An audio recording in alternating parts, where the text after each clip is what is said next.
Hello students, today we are going to study class 7th history chapter number 3rd, that is the Delhi सल्तनत। आज हम दिल्ली सल्तनत के बारे में पढ़ें क्लास 7th के चैप्टर 3rd का। और ये जो दिल्ली सल्तनत जैसे कि दिल्ली सुल्तान के नाम से जाना जाता है, इसको ये जो टाइम पीरियड है इसमें हम 1206 से लेकर 1526 के बीच में गतिविधियों को क्या करेंगे, एक शार्ट तरीके इसको पढ़ेंगे। देखिए जो दिल्ली सल्तनत को होता है, यहाँ पे एक वर्ड मिलता है सुल्तान, यहाँ लिखा है सुल्तान। सुल्तान से ही बना क्या है, सल्तनत। मतलब जब तक जिस समय तक सुल्तानों ने जब रूलर के क्या कहा जाता है उसमें सुल्तान कहा जाता था। तो जब तक सुल्तानों ने शासन किया है उस पीरियड को क्या कहेंगे, दिल्ली सल्तनत या दिल्ली सुल्तान के नाम से भी चैप्टर को जाना जाता है। देखिए इसमें होता क्या है कि the Rajput were the first to establish the capital in the Delhi. सबसे पहले क्या होता है, जो दिल्ली में जो कैपिटल की एस्टेब्लिश किया गया था वो राजपूतों के द्वारा किया गया था। और जिसमें प्रमुख राजपूत कौन थे, पृथ्वीराज चौहान। और पृथ्वीराज चौहान क्या हुआ, सबसे पहले was defeated by the Mohammad Ghori. इस दौरान क्या हुआ था, जब राजपूतों ने दिल्ली पर अपना कैपिटल बनाया, जो है शासन अपना चलाया, उस दौरान क्या होता है कि तुर्कों एवं अफगानों को जो है आक्रमण कंटिन्यू बढ़ गए थे। मुस्लिम इन्वेडर क्या हो रहे थे, भारत पे आक्रमण करना प्रारंभ कर दिया। उसी दौरान क्या होता है कि एक मोहम्मद गोरी नाम का इन्वेडर आता है, ठीक। और वो क्या करता है, पृथ्वीराज चौहान के ऊपर अटैक करता है। कब करता है, 1191 में। 1191 में क्या होता है कि पृथ्वीराज चौहान और मोहम्मद गोरी के बीच में युद्ध होता है, जिसमें पृथ्वीराज चौहान जो होता है वो विजयी हो जाता है। और लेकिन उसके बाद कुछ दिनों बाद क्या होता है, मोहम्मद गोरी क्या करता है 1192 में फिर से पृथ्वीराज चौहान के ऊपर आक्रमण करता है और पृथ्वीराज चौहान की हत्या कर देता है, ठीक। और इस तरह से क्या करता है, मोहम्मद गोरी ने दिल्ली पर कब्जा कर लेता है अपना। उसके बाद क्या होता है, द सल्तनत ए Delhi existed from the 1206 to AD to 1526। इसके बाद क्या होता है, कब ये घटना कब की है, 1192 में। और फिर क्या करता है, ये अपने एक गुलाम को, मतलब दास को, जो इसके साथ आया रहता है, उसका नाम था कुतुबुद्दीन ऐबक का। तो वहीं से क्या होता है, द सल्तनत ए Delhi existed from the 1206 to AD to 1526 AD। यहाँ पर 1206 से शुरू होता है और कब तक रहता है सल्तनत दिल्ली का, सुल्तान का 1526 तक, विद द ममलूक डायनेस्टी। और इसकी शुरुआत 1206 कौन करता है, ममलूक डायनेस्टी ने इसका फाउंडेशन रखता है। और इसकी जो फिनिश होता है वो कब होता है, वो लोधी डायनेस्टी पर जाकर ये क्या होता है, वो खत्म होता है। और इस दौरान ये जो दिल्ली सुल्तान या दिल्ली सल्तनत जो चलती है, इसमें क्या होता है 5 डायनेस्टीज जो क्या करती हैं, रूल करती हैं। There were the 5 dynasties. और उनको हम एक शॉर्ट फॉर्म में करते हैं MKT, यहाँ ऐसा लिखे हुए हैं, इसको शॉर्ट फॉर्म पढ़ेंगे। M का मतलब होता है ममलूक डायनेस्टी, K का मतलब होता है खिलजी डायनेस्टी, T से होता है तुगलक डायनेस्टी, S से होता है सैयद डायनेस्टी, और L से क्या होता है, वो लोधी डायनेस्टी को पढ़ेंगे, जिसको हम अभी डिटेल में पढ़ने चल रहे हैं। सबसे पहले हम जिस डायनेस्टी के बारे में पढ़ेंगे वो है आपका क्या है, ममलूक डायनेस्टी। ममलूक डायनेस्टी जो है, इसका जो काल है ये लगभग चलता है कब से कब तक, ये चलता है 1206 से लगभग स्टार्ट होता है और ये चलता है 1290 तक। कब तक चलता है, 1206 से स्टार्ट होता है और 1290 तक चलता है। और इसकी स्टैब्लिश किसने किया, सबसे पहले इसको स्टैब्लिश किया था कुतुबुद्दीन ऐबक थे। कुतुबुद्दीन ऐबक था कौन, ये जो था ये मोहम्मद गोरी का गुलाम था, स्लेव था। और इसीलिए इस ममलूक डायनेस्टी को, ममलूक का मतलब होता है गुलाम या स्लेव कहा जाता है, इसलिए इस जो ममलूक डायनेस्टी को स्लेव डायनेस्टी या फिर गुलाम वंश के नाम से भी जाना जाता है। कुतुबुद्दीन ऐबक क्या किया, 1206 में इसने इस कैपिटल की स्टैब्लिश किया था। और कब किया, जब पहले तो इसके अंडर में था मोहम्मद गोरी की, लेकिन क्या होता है जब मोहम्मद गोरी की मृत्यु हो जाती है तो क्या करता है, ये अपने आप को स्वतंत्र करके दिल्ली का सुल्तान ये अपने आप को घोषित कर देता है किस ईयर में, 1206 में। फिर कहते हैं, और ये कब तक रहता है, 1206 से लेकर 1210 तक ये शासन कर देता है। और इसी दौरान क्या करता है, ये जो है कुतुब मीनार का जो है कंस्ट्रक्शन शुरुआत करवाता है। किसका निर्माण शुरू करता है, कुतुब मीनार का शुरुआत करवाता है। और उसके बाद क्या होता है, डाइड वाइल द प्लेइंग पोलो। इसी के बाद क्या होता है, 1210 में ये चौघड़ खेल रहा था, जो कि प्रेजेंट टाइम का पोलो होता है, घोड़े से खेला जाता है, घोड़े के ऊपर। तो पोलो के खेल के दौरान क्या होता है, इसकी घोड़े से गिरता है और वहीं से क्या होता है, इसकी मृत्यु हो जाती है। उसके बाद क्या होता है कि जो कुतुबुद्दीन ऐबक होता है, इसका पुत्र क्या करता है, वो शासन तंत्र चलाता है, लेकिन but he was not capable. और वो क्या होता है, वो इल्तुतमिश के द्वारा युद्ध में हरा दिया जाता है। और एक ही साल के अंदर वो क्या करता है, इल्तुतमिश क्या करता है, 1211 में अपने आप को वहाँ का सुल्तान घोषित कर देता है। और इल्तुतमिश ने जो क्षेत्र जीते, ये प्रभावशाली शासक रहा है। तो इसने क्या किया था, अजमेर, जालौर, ग्वालियर और कन्नौज और तो बनारस जैसे क्षेत्रों को, जो मतलब जो नॉर्थ इंडिया के जो क्षेत्र है वहाँ पे क्या है, जीतता है युद्ध में। और इसका काम क्या करता है, इसी ने शुरुआत तो किसने करी थी, कुतुब मीनार जो का जो कंस्ट्रक्शन हुआ है उसमें शुरुआत तो कुतुबुद्दीन ऐबक ने कराई थी, लेकिन कंप्लीट कौन करवाता है, ये इल्तुतमिश जो है इसको कंप्लीट करवाता है।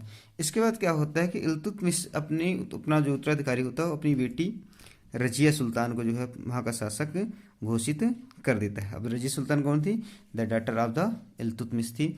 और इसके साथ विशेषता क्या होती है कि she was the first women ruler of the India. वो सबसे पहली शासिका थी भारत की, पूरे भारत की सबसे पहली मुस्लिम महिला शासिका कौन थी, वो रजिया सुल्तान थी। अच्छा, अब she face the many difficulty being a women. अब इस दौरान क्या होता है कि वो एक महिला होने के नाते उसको कई सारी डिफिकल्टीज का सामना, लोग उसका क्या करते हैं, विरोध करते हैं। कि वहाँ पे एक विचारधारा ये थी कि यदि कोई राजा बनेगा तो कौन कौन बनेगा, वो सिर्फ पुरुष बनेंगे और उसकी महिला होना ही उसके लिए सबसे ज़्यादा खतरनाक है। अंत में क्या हुआ, षड्यंत्र के तहत उसकी हत्या कर दी जाती है। कब की जाती है, फाइनली किल्ड इन द 45 में क्या होती है, उसकी हत्या कर दी जाती है। फिर उसके बाद रजीद सुल्तान के बाद क्या होता है, उसकी हत्या के बाद उसका भाई होता है नसरुद्दीन महमूद। नसरुद्दीन महमूद क्या होता है, वो शासक बनता है। और कब से कब तक बैठ शासक रहता है, 1245 से लेकर 1266। ये क्या था, रजिया का भाई था। But he was not a capable ruler, लेकिन वो क्या था, एक कैपेबल रूलर नहीं था, बल्कि उसकी जगह वो नाम मात्र का शासक था। लेकिन उसकी जगह जो शासन तंत्र चलाया करता था उसका प्राइम मिनिस्टर उलुग खान बलबल जो था, वो क्या करता था, उसका शासन तंत्र वही देख रेख करता था। उसके बाद उसकी मृत्यु के पश्चात क्या होता है, उलुग खान बलबल ने अपने आप को वहाँ का शासक घोषित कर दिया। और he was the last capable ruler of the Mamluk dynasty. वो जो था सबसे अंतिम शासक और कैपेबल शासक। इसी ने क्या किया था, सिजदा और पैबूस नामक दो प्रथा जो है चलाई थी। इसमें क्या होता था, जो उसके सामने सिजदा पड़ता था वो उसका गुलाम मान लिया जाता था। और यही से क्या होता है, जो गुलाम वंश था या जो स्लेव डायनेस्टी या ममलूक डायनेस्टी थी उसका समाप्ति हो जाती है। इसके बाद ही उलुग खान बलबल के बाद कुछ शासक हुए, but he they are not capable, और आपस में ही लड़ाई झगड़े करते हुए कंटिन्यू रहे। उसके बाद शुरुआत होती किसकी, खिलजी डायनेस्टी की शुरुआत होती है। खिलजी डायनेस्टी कब से होती है, 1290 से लेकर के 1320 तक ये चलती है, मतलब 30 ईयर्स तक ये खिलजी डायनेस्टी चलती है। और इस खिलजी डायनेस्टी की जो शुरुआत की, जो इस्टेब्लिश किया, किसने किया था, जलालुद्दीन खिलजी ने। जलालुद्दीन खिलजी ने किसकी नींव रखी, खिलजी डायनेस्टी। ये सब चीज़ें आप याद रखेंगे। खिलजी डायनेस्टी के संस्थापक कौन थे, Jalaluddin Khilji. And was assassinated by his Neiphiu Alauddin Khilji. और इसकी हत्या, मतलब जिसके सडन रूप में जिसकी हत्या कौन कर देता है, इसका अपना खुद का ही भतीजा अलाउद्दीन खिलजी ने इसकी हत्या कर दी। उसके बाद अलाउद्दीन खिलजी क्या करता है, 1296 कब उसकी हत्या हुई, 1296 में। अलाउद्दीन खिलजी कब से शासन करता है, 1296 लेकर 1320 तक। अब इसने जो क्षेत्र जीते हैं, region conquered, Ranthambore, Chittor, Madurai, Mandu and annexed the Devagiri. इसने क्या किया था, देवगिरी क्षेत्रों, रणथंबोर, चित्तौड़ जैसे मांडू जैसे क्षेत्रों को इसने कब्जा किया। और ये केवल उत्तरी भारत में नहीं बल्कि इसने क्या किया था, दक्षिण भारत में भी अपना कब्जा या उस क्षेत्रों को भी कैप्चर किया था। और उन क्षेत्र में कौन से, वारंगल था और मदुरई जो क्षेत्र थे उसने वहाँ पे कब्जा किया। इसी के साथ क्या होता है कि चित्तौड़ की कहानी यहाँ पे देखिए, जो आप लोग मूवी देखी पद्मावत में, इसमें जो है अलाउद्दीन खिलजी की स्टोरी को दिखाया जाता है, जिसमें क्या करता है, जो रानी पद्मावती थी उनके चेहरे को देखने के लिए क्या करता है, युद्ध करता है और उनको बंधक बनाने का प्रयास करता है। उसके बाद क्या होता है कि रानी पद्मावती ने जौहर प्रथा का पालन किया था। अब जौहर क्या होता है, जौहर उसमें होता क्या था कि इसमें यदि कोई शासक युद्ध में पराजित हो जाता था तो वहाँ की जो महिलाएं हुआ करती थी वो सब अग्निकुंड में प्रवेश किया करती थी। अच्छा, अग्निकुंड में प्रवेश क्यों किया करती थी, ताकि उनको कोई अपमानित न कर सके, इसकी वजह से क्या करती थी, वो लोग अग्निकुंड में अपने आप को प्रवेश कर ले। किसी को गुलाम बनने से अच्छा है वो लोग क्या करती थी, अपनी आत्महत्या करने का प्रयास या आत्महत्या करती थी वो लोग। That was known as the jauhar. अगली बात जो होती है, अलाउद्दीन खिलजी के बाद से कोई भी कैपेबल रूलर इस डायनेस्टी नहीं होता। उसके बाद एक नई डायनेस्टी की शुरुआत हुई, that was the Tughlaq dynasty, और it was founded by the Ghazi Malik. किसके द्वारा उसका फाउंडेशन हुआ था? गाजी मलिक द्वारा। और इसी के गाजी मलिक को भी इसका जो एक टाइटल और दिया जाता है, इसे कहा जाता है गयासुद्दीन तुगलक। ये जो डायनेस्टी थी वो 1321 से लेकर 1398 तक चलती।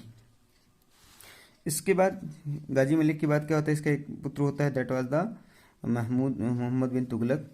किसका सन था? गाजी मलिक का सन था। During his region dynasty reach its peak. इसके शासन तंत्र के दौरान क्या होता है?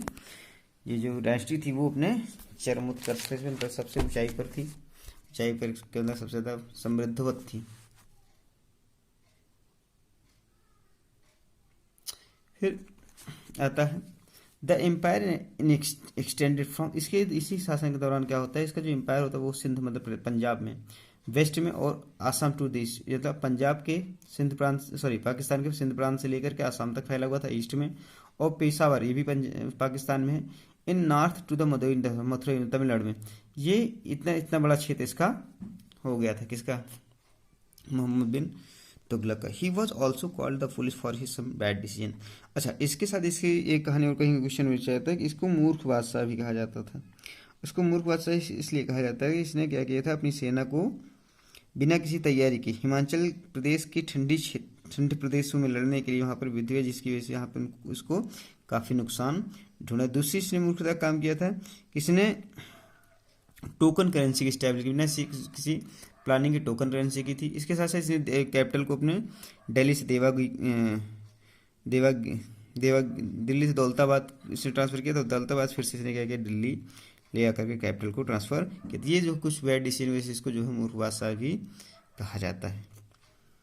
इसके बाद जो नेक्स्ट शासक आता है, दैट वाज फिरोज तुगलक। फिरोज तुगलक शासन का बनता है वो 1351 में, after the death of the Mohammad bin Tughlaq. Mohammad bin Tughlaq के डेथ के बाद कौन करता? इसने शासन तंत्र अपने हाथों में लिया। ही प्लंडर्ड द जगन्नाथ टेम्पल। इसके जो प्रमुख कार्य था उसने क्या किया था? जगन्नाथपुरी टेम्पल को नष्ट कर दिया था पूरी तरह से। He introduce the new irrigation system. यहाँ पर एक क्वेश्चन पूछा जाता है कि यदि नहरों की जो शुरुआत है, नहरों का निर्माण किसने करवाया था? तो फिरोज तुगलक ने। इसके शासनकाल में इरिगेशन जो सिंचाई की व्यवस्था थी वो सबसे अच्छी रही। And reform the currency system. इसने जो करेंसी सिस्टम था इंडिया का उसमें इसने फिर से सुधार किया था। नेक्स्ट शासक हुआ महमूद नसूरुद्दीन तुगलक। इसके बाद क्या होना आता है? शासक जो है महमूद नसूरुद्दीन तुगलक आता है। Not capable ruler. ये क्या था? एक अयोग्य शासक था। इसी के शासन तंत्र के दौरान क्या था? तैमूर और मंगोल आक्रमणकारियों ने भारत के शहर दिल्ली शहर पर अटैक किया और उसको पूरी तरह से तहस नहस किया और उसको लूटा भी। नसूरुद्दीन फ्लेड द कैपिटल। इस दौरान क्या करता है? नसूरुद्दीन बिना उनसे लड़े हुए, मतलब कायरता दिखाते हुए क्या करता है? दिल्ली कैपिटल को छोड़ करके भाग जाता है। Many thousands were killed and looted. इस दौरान क्या होता है? इसके शहर में दिल्ली में ही हजारों लोगों को क्या कर दिया गया? मार दिया गया, उनको लूट लिया जाता है। इसके बाद जब ऐसी कंडीशन में क्या होता है कि ये जो तुगलक डायनेस्टी के इस तरह कायराना हरकत की वजह से क्या होता है? जो दिल्ली सल्तनत थी वो थी कमज़ोर हो जाती है, टूट जाती है पूरी तरह से। इसके बाद एक नई डायनेस्टी की शुरुआत हुई, that was the Sayyid dynasty in the 1414 to 1451। इसको जो शुरुआत की थी वो खिजर खान के माध्यम से हुई थी। किसके माध्यम से हुई थी? खिजर खान के माध्यम से। Who was the deputy of the Timur and governor of the, जो कि इसका सहायक था वो तैमूर कौन था? जिसने नसीरुद्दीन तुगलक के शासनकाल में अटैक किया था। उसका क्या था? डिप्टी उसका सहायक था, और शासक क्या था? ये गवर्नर था। कहाँ का? मुल्तान का। इसने क्या किया? During his time many provinces declare independence and the broke away. अच्छा, इस तरह से क्या हुआ कि ये भी एक कैपेबल रूलर साबित हुआ, और इसके शासन तंत्र का क्या हुआ? बहुत सारे जो प्रोविंसेस थे उन्होंने अपने आप को इंडिपेंडेंट घोषित कर दिया, स्वतंत्र कर लिया, और उससे दिल्ली सल्तनत से क्या करते हैं? ये टूट जाते हैं। After his death Sayyid Mubarak Shah later Mohammad Shah declared himself sultan. उसके मृत्यु के बाद क्या था? सैयद मुबारक शाह उसका पुत्र, और बाद में महमूद शाह जो ने अपने आप को यहाँ का सुल्तान घोषित किया। फिर Mahmud Shah was a weak and incapable ruler. इस दौरान क्या था? जो महमूद शाह था वो एक कमज़ोर और इनकेपेबल शासक था। His son and the last ruler of the Sayyid dynasty, और उसका पुत्र जो कि अंतिम था सैयद डायनेस्टी के ruler, Alauddin Alam Shah was not interested in the ruling. Alauddin Alam Shah जो था उसका पुत्र, वो रूलिंग और शासन काल करने में उसको जरा सा भी इंटरेस्ट नहीं था। द सल्तनत and readily give it to the Bahlol Khan Lodi when he attack Delhi. और उसके बाद क्या किया उसने कि जब बहलोल खान लोदी ने दिल्ली पर आक्रमण किया तो उसने बिना युद्ध लड़े स्वेच्छापूर्वक उसने क्या किया, बहलोल खान लोदी को दिल्ली की सल्तनत या दिल्ली का राजकाज उनके हाथों में सौंप दिया। नेक्स्ट है, अब बहलोल खान लोदी की वजह से क्या होता है, एक नई डायनेस्टी की शुरुआत हुई, that was the Lodi dynasty. Lodi dynasty कब से कब तक थी? वो 1451 से लेकर 1526 तक ये चलती है। Established by the Bahlol Khan, इसकी शुरुआत किसने की? इसकी इस्टेब्लिश किसने किया? बहलोल खान लोदी ने। उसके बाद क्या था, इसका पुत्र सिकंदर लोदी, जो इसका ग्रैंडसन था। सिकंदर लोदी कौन था? इसका ग्रैंडसन ऑफ द बहलोल। ये जो बहलोल खान लोदी के सिकंदर लोदी क्या था? ग्रैंडसन था। ये शासक बनता है वहाँ पर। He order the construction of the several mosques at the Agra. इसने क्या ऑर्डर किया कि आगरा शहर को उसने बसाया था, या फिर आगरा शहर में क्या किया, बहुत सारी मस्जिदों का निर्माण उसने कराया। और क्वेश्चन ये भी पूछा था आगरा शहर को बसाने का श्रेय किसको जाता है? तो आगरा शहर को बसाने का कार्य सिकंदर लोदी ने ही किया था।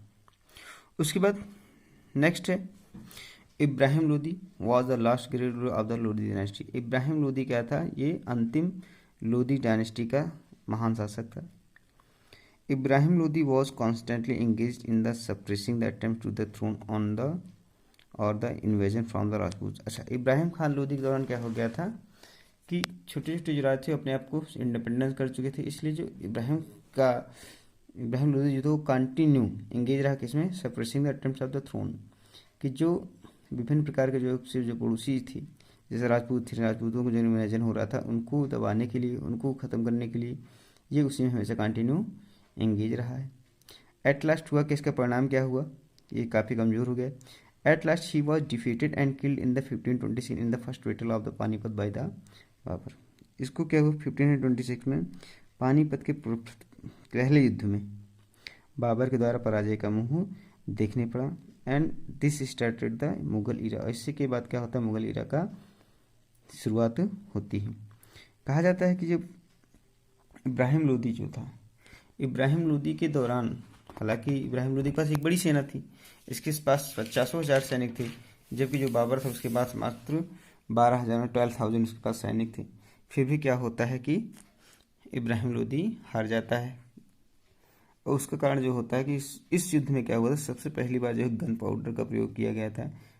आर्टिलरी सिस्टम का जो है प्रयोग यहीं पे से शुरुआत होता है, और उसको जो है युद्ध में हार का सामना करना पड़ा। और जो आर्टिलरी सिस्टम या फिर जो गन पाउडर का प्रयोग किया गया था, that was used by the Babar.